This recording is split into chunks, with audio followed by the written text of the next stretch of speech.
میں نے کراچی تک موٹر وے بنانے کا منصوبہ بنایا ہوا تھا، وہ سکر میں آ کے رک گیا۔ سکر میں پچھلی حکومت نے سکر سے آگے اس موٹر وے کو نہیں بنایا۔ کتنا بڑا ظلم ہے یہ، پاکستان کے ساتھ کتنا بڑا ظلم ہے۔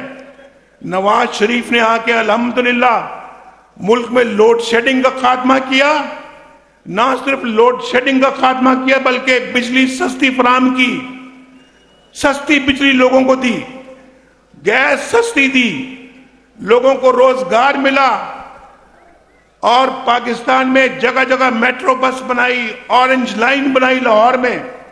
اس کے بعد پاکستان کی بالکل ایک اوور ہالنگ شروع کی ہم نے۔ اور اگر میں سمجھتا ہوں ہمیں اپنی حکومت کی مدت پوری کرنے دی گئی ہوتی، اس کے بعد اگلی حکومت بھی اللہ کے فضل و کرم سے آپ نے مسلم لیگ کو دینی تھی۔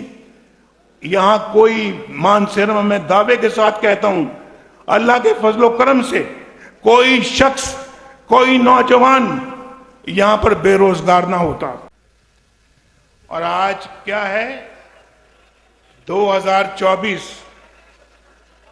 سیاسی دورہ میرا 10 سالوں کے بعد ہو رہا ہے۔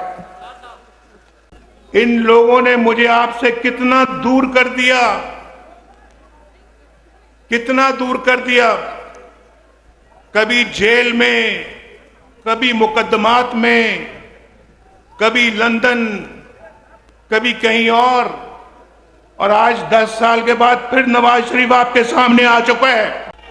بھائی فی الحال تو میں آج یہاں وزیر اعظم بننے کے لیے نہیں آیا، آج تو میں یہاں الیکشن لڑنے آیا ہوں۔ الیکشن یہاں جو 10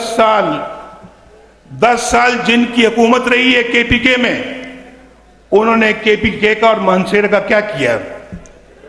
کیا بنایا انہوں نے؟ یہاں پر سوارا ہے مانسیرا کا۔ میں تو وزیر اعظم تھا، یہاں وزیر اعلیٰ کسی اور پارٹی کا تھا۔ اس پارٹی کے صدر کو بھی آپ جانتے ہیں، چیئرمین کو بھی آپ جانتے ہیں، اس پارٹی کی حکومت کو بھی جانتے ہیں، جو 10 سال یہاں پر حکمران رہی۔ کیا بنایا انہوں نے کے پی کے کا؟ کے پی کے میں کوئی نیا کے پی کے بنایا؟ آج میں نے موٹر وے پہ آنا تھا اور میرا پورا ارادہ تھا کہ میں موٹر وے سے اسلام آباد سے مانسیرا جاؤں۔ بڑا شوق ہے مجھے اس موٹر وے کو دیکھنے کا، جو اپنے ہاتھوں سے بنائی، لیکن جب وہ تیار ہوئی تو میں جیل میں تھا اور وہ مکمل ہو گئی۔ اللہ کا شکر ہے، بہترین اور بہت خوبصورت موٹر وے ہے یہ، اور مانسیرا تک آتی ہے۔ آپ جانتے ہیں، جو میرا خیال ہے کہ 30 سال سے اوپر والے لوگ ہیں یا جو 20 سال سے زیادہ عمر والے لوگ ہیں، وہ ذرا مجھے بتائیں کہ موٹر وے میں آج اسلام آباد سے مانسیرا یا مانسیرا سے اسلام آباد کتنی دیر میں پہنچتے ہیں آپ؟ دیکھو، اگر تو 2 گھنٹوں میں پہنچتے تھے پہلے، تو پھر 2 کرو، ایسے 3 میں سنیں 3 میں تو ایسے کرو، 4 ہے تو ایسے کرو، 5 ہے تو ایسے کرو۔ کہاں 1.5 گھنٹہ؟ نواز شریف کو دعائیں تو دو بھائی۔ جنہوں نے بگاڑنا تھا وہ بگاڑ کے چلے گئے ہیں۔ یہ پاکستان کے ساتھ بہت ظلم ہوا ہے، ہم نعرے تو بہت لگاتے ہیں، لیکن یہ جان جوکھوں کا کام ہوگا اس پاکستان کو دوبارہ پٹری پہ لے کر آنا۔ یہ کوئی آسان کام نہیں ہے۔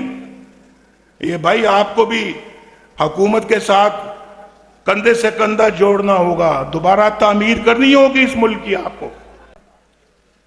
اللہ تعالیٰ کے فضل و کرم سے سنو، میں بہت ایک سیدھی بات کرنے لگا ہوں۔ اگر نواز شریف کو یہ جج نہ نکالتے، یہ 5 جج اپنے ملک کے وزیر اعظم نواز شریف کو نہ نکالتے، آج اس شہر میں مانسیرا میں ایک خوبصورت ترین ایئرپورٹ ہوتا، خوبصورت ترین یہ شہر ہوتا، ہر گھر میں روشنی کے چراغ جل رہے ہوتے، اور پاکستان کے اندر ایک زمانہ تھا نواز شریف وزیر اعظم تھا، آپ کو یاد ہونا چاہیے، سبزیاں 10 روپے کلو بکتی تھی اور گھی سستا تھا، چینی 50 روپے کلو تھی، اور اس کے بعد آپ جانتے ہیں کہ پاکستان کے اندر کوئی مہنگائی نہیں تھی، اللہ تعالیٰ کی بڑی برکت تھی، لیکن ان ظالموں نے پاکستان کا ستیہ ناش کیا، پاکستان کو ڈگر سے نکال کر نیچے گرا دیا، اور آج ہم پیچھے رہتے دنیا میں بہت پیچھے رہ گئے ہیں۔ روپیہ 104 روپے، ڈالر 104 روپے پہ ہم نے باندھ کے رکھا ہوا تھا، آج ڈالر ہی کنٹرول میں نہیں آتا۔ اور یہ سب کچھ یہ جو ہے یہ تحفہ، یہ بدنصیب تحفہ یہ پچھلی حکومت نے آپ کو دیا ہے۔ نواز شریف تو ایک بہت عمدہ پاکستان چھوڑ کر گیا تھا، بہت عمدہ پاکستان چھوڑ کر گیا تھا یا نہیں؟ بولو۔ آپ بھی اس جھوٹے شخص کے جھانسے میں آ گئے، بولو۔ آپ نے دیا تھا، حکومت تو یہاں تھی، اس کی حکومت تو خیبر پختونخوا میں اس پارٹی کی تھی، اور مجھے بڑی اچھی طرح سے یاد ہے جب 2013 کے الیکشن ہوئے تو جب میں وزیر اعظم بن گیا، مولانا فضل الرحمان صاحب ہمارے بڑے اچھے ساتھی ہیں اور بے پناہ عزت کرتا ہوں، میں ان کی بڑا احترام کرتا ہوں، وہ میرے پاس آئے وزیر اعظم ہاؤس میں، مجھے کہتے ہیں نواز شریف صاحب ہمارے پاس بھی بہت تعداد ہے لوگوں کی، ممبروں کی، اسمبلی کے ممبروں کی، آپ اور ہماری حکومت، ہماری پارٹی مل کر خیبر پختونخوا میں حکومت بنا سکتے ہیں، تو ہم بناتے ہیں۔ میں نے کہا دیکھو مولانا صاحب، آپ بالکل بجا فرماتے ہیں، عددی اعتبار سے ان کی پارٹی جو ہے وہ ہم سے 1 2 3 ووٹوں سے زیادہ ہے، تو ان کا حق پہنچتا ہے کہ وہ گورنمنٹ بنائیں، اور وہ گورنمنٹ بنانے کا حق ہمیں ان سے نہیں چھیننا چاہیے۔ اگر مسلم لیگ نون کی گورنمنٹ آتی ہے، ایک خوبصورت ایئرپورٹ بنے گا مانسیرا میں، اور پھر آپ کو روزگار بھی اللہ کے فضل و کرم سے ملے گا، آپ کو اچھا مستقبل بھی انشاءاللہ ملے گا، نوجوانوں کے ہاتھوں میں کمپیوٹر ہوں گے، کمپیوٹر۔ مانسیرا والوں، میں چھوٹی چھوٹی باتیں نہیں کر رہا، چھوٹی چھوٹی سڑکیں جو ہیں، باعزت ٹرانسپورٹ جو ہے، وہ تو ویسے ہی آپ کا حق ہے۔ اگر اللہ نے موقع دیا تو انشاءاللہ یہاں پر کالج بھی بنے گا، یونیورسٹی بھی بنے گی انشاءاللہ۔ انشاءاللہ گیس بھی آپ کو سستی ملے گی، مانسیرا میں ٹرین آئے گی، ریل گاڑی آئے گی انشاءاللہ، جو کراچی سے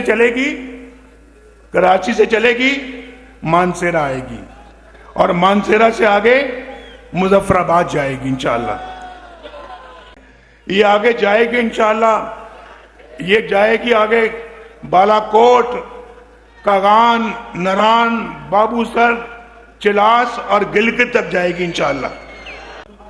مولانا صاحب کو میں نے قائل کیا کہ نہیں، ہمیں ان کو موقع دینا چاہیے، اور دیکھیں انہوں نے اس صوبے کو کتنا بگاڑ کے رکھ دیا ہے، اس صوبے کو پہلے سے بھی برے حال میں کر دیا ہے، اور پھر میں سمجھتا ہوں کہ انشاءاللہ اب اس صوبے کو سنوارنے کا موقع آیا ہے، ہم میں سے کسی کو اب کوئی کسر نہیں چھوڑنی چاہیے، خیبر پختونخوا کو پاکستان کا بہترین صوبہ بنانا چاہیے۔